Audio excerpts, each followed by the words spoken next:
भस्म भभूति लगाव से अपना माथे भरी भरी चिलम पियले अपना हाथे। भोला के सब धन भंगे नु बाटे, भोला के सब धन भंगे नु बाटे, भोला के सब धन भंगे नु बाटे, भोला के सब धन भंगे नु बाटे। ATR म्यूजिक बाय सखवा। भोला के सब धन भंगे नु बाटे, भोला के सब धन भंगे नु बाटे। सुन मेवा हो मिसरी से जुटे न नाता, टेंशन में रहेली गौरा हो माता, टेंशन में रहेली गौरा हो माता।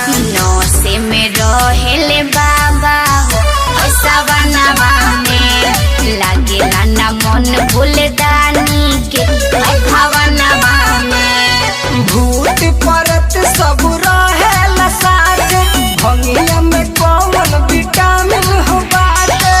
भोला के सब धन भंगे नु बाटे, भोला के सब धन भंगे नु बाटे, भोला के सब धन भंगे नु बाटे, भोला के सब धन भंगे नु बाटे। मिक्स बाय कोलू ऐश्वर्या। भोला के सब धन भंगे नु बाटे,